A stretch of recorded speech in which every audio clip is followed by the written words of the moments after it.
Hey trading gang, how you doing? I hope your week is going well. Mine is definitely busy. Just a small request: if you're listening to this on YouTube, please subscribe to this channel. You'll get a lot of good trading advice, and there's no charge for it. And also, if you want to visit our site, www.optimusfutures.com, that would be great. We're always looking for new customers. We would love to earn your business and trust and try and improve the situation from where are you currently trading. So we have a lot of customers that at times come from other brokers, and we would love to facilitate your business as well. All right, so today I am going to talk about this email that I got. I'm sure you get a lot of emails, and I'm sure some of you subscribe, especially the beginner traders and the inspiring traders, looking for some sort of a source of inspiration and also for a source of education. And if your mailbox, or your Gmail or any mail you use out there is basically full of emails of educators who are trying to teach you how to trade, and everybody tells you they have the secret recipe. And I would say that majority of those emails are written quite well. They're probably done by what is known in the advertising industry as copywriters. Probably they get paid a lot of money to write content, and they know exactly how to hit the right nerve. And sometimes you read it and you think, oh my God, they are talking about me. How did they know? When in fact, actually, probably the 99% of the people make the same old mistakes. Then you can give them the same old advice. So I got this email. I'm not going to mention the name of the guy because it's irrelevant. I think I unsubscribed from him, but the emails still keep coming, so it is what it is. But it was just I found it rather interesting, and I thought I'll basically read some lines out of it. And again, not to mock the guy. Look, he has his own opinion. It's fine. Just I have a totally opposite opinion of some of the stuff that I read out there, and what I want to do is just encourage you to think for yourself. Some of the things, the emails that you get, again, a majority of them are written by a combination of trader marketers, and if you have a different opinion with your experience, you can definitely go by what you feel strongest. So anyway, let me just kind of jump into it. I'm not going to read the whole email, but the essence of it is just in the middle. So it goes like this. So here is the truth. The most, and most is capitalized, important part of a strategy is your entry. I totally disagree, because this lines assumes that the most important part of a strategy is your entry. It assumes that from the minute you go in to the minute it goes out, it's nothing but profit, and it goes your way. So it's not the most important thing. Most important thing is a combination of your risk management, your psychology, the leverage that you took on the trade, how you handle, an entry that turns into a loss. So basically, that's not the most important part. There is no most important part. Most important part is the management of the trade, which is a combination of everything, right? So entry is just one of it. And then it goes on to say, if you think about it, the entry is the only parameter you can truly control in the trade. No, it's not. You can control also where you exit, and you can also control your risk management, and you can control, you need to control other things such as your psychology and your emotions when you trade, and all that. All that psychological pressure that comes with handling a trade, especially for a beginner. So that's not the only thing you control. And then it goes to say, let me ask you a question. How many times if you enter the trade and the market immediately goes against you.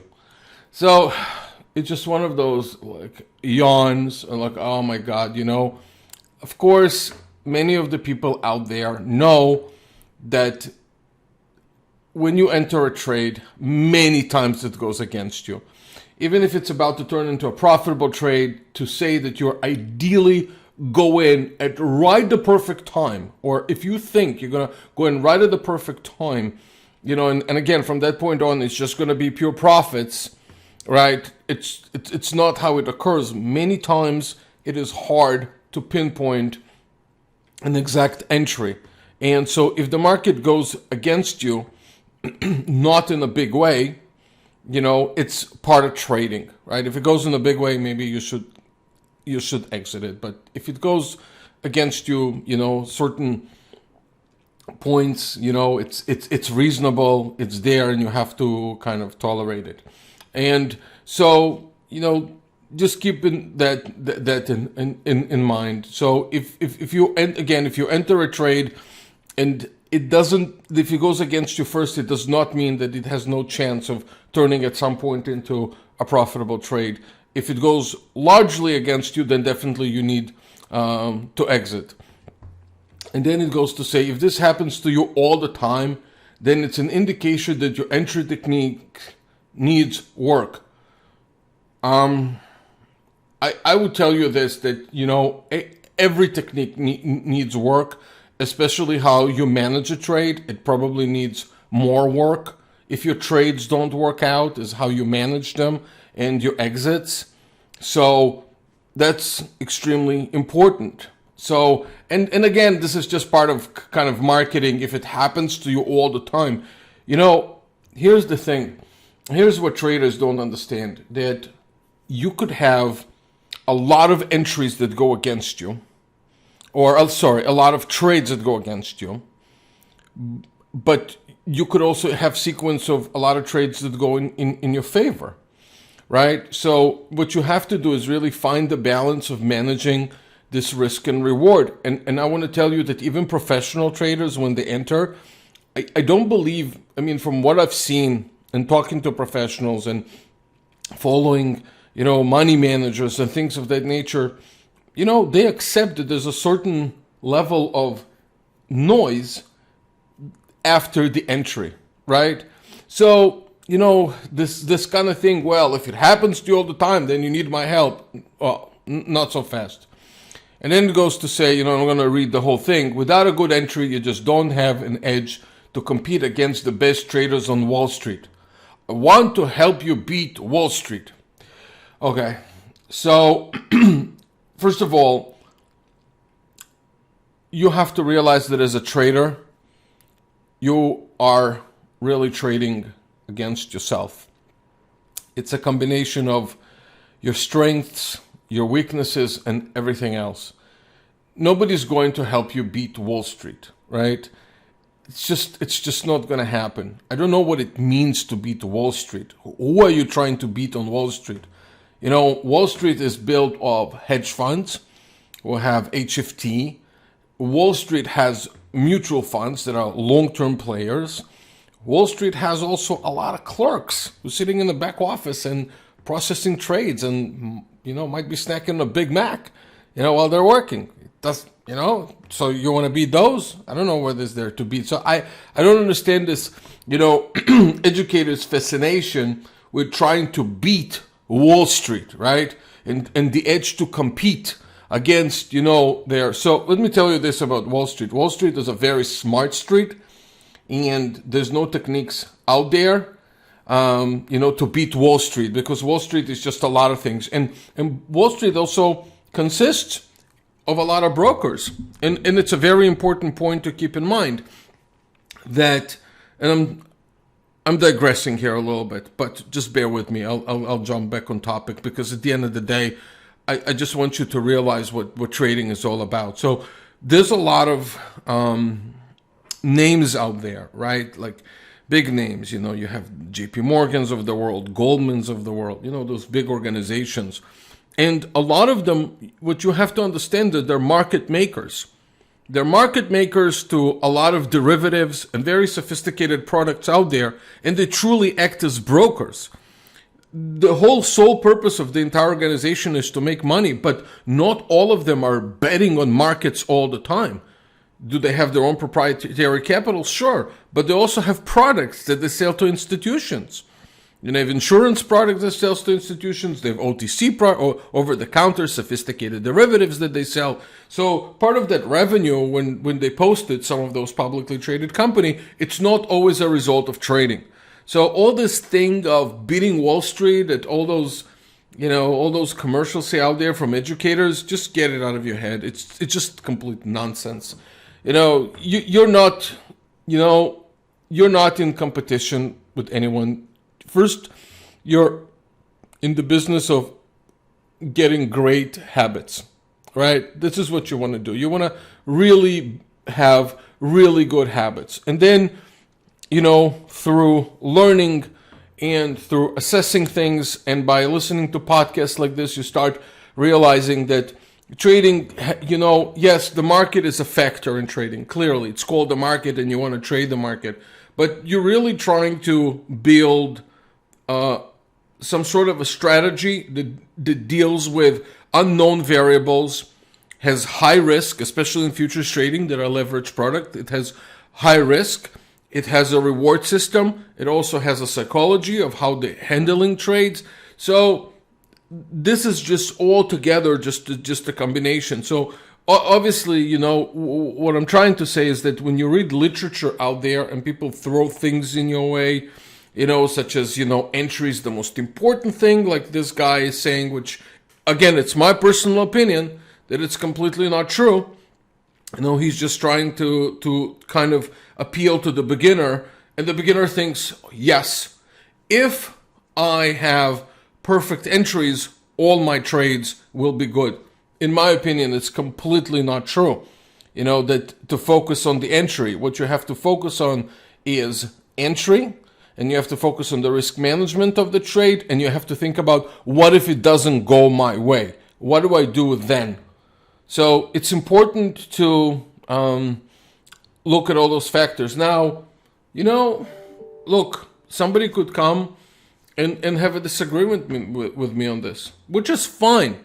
But if somebody has a disagreement and somebody says, you know what, I think entry is the most important thing, which, by the way, if you talk to a lot of professionals, they will tell you that it's not. But let's assume there's somebody out there that says yes. I will tell you, majority of the time, it's a person that does not have a lot, in my opinion, at least from what I've seen, and it's my limited experience. So it's not limited. I've been doing this for 2 decades, but but again, it's my experience, as vast as it is. It's my experience. Most of the people who insist on those kind of things, such as entry, are beginners. And I tell them, stop focusing only on that. Yes, you need a method. You need a method such as entry.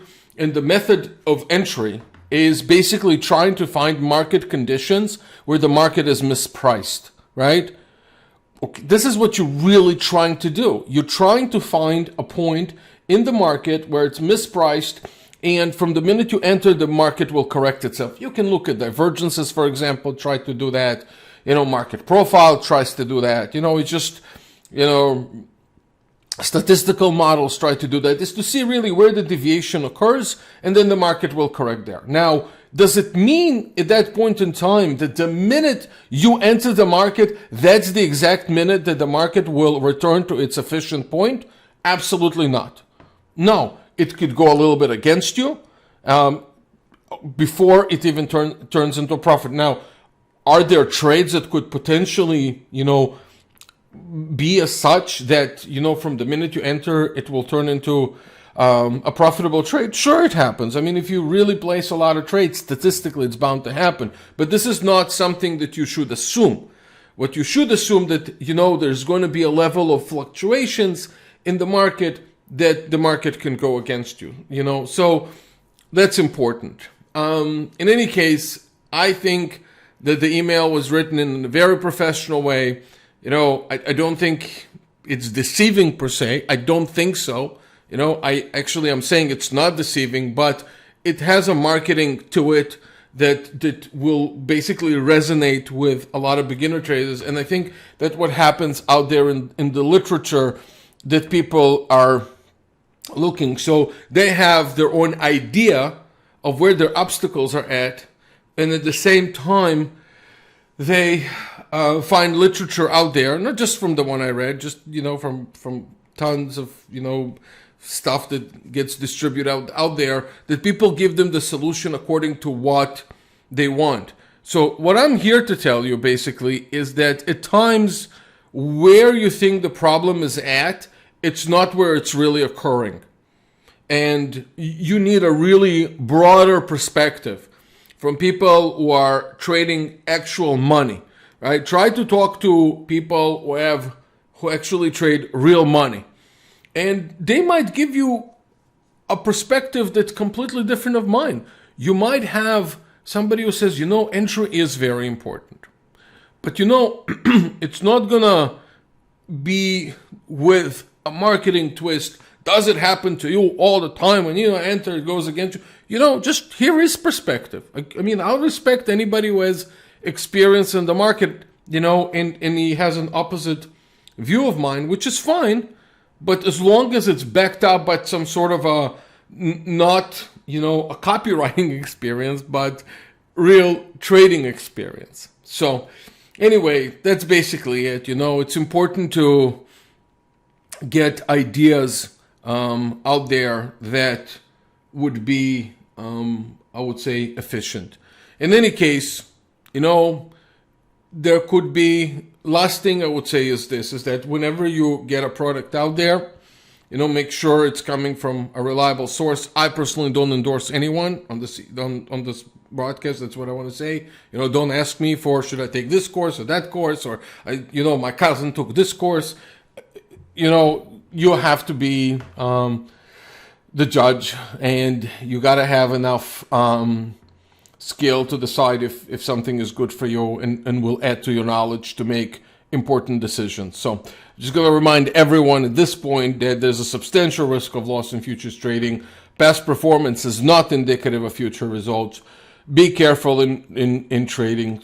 Don't use capital in futures that you cannot afford to lose. Use only risk capital. You can start small with contracts such as the micros, and again, here at Optimus Futures would love to accommodate you. Again, please subscribe to this channel or to this podcast, and I hope you'll enjoy the next one that I have for you, which might be tomorrow if I have the time. So continue having a great week, gang, and we'll talk to you soon. Have an awesome day. Bye.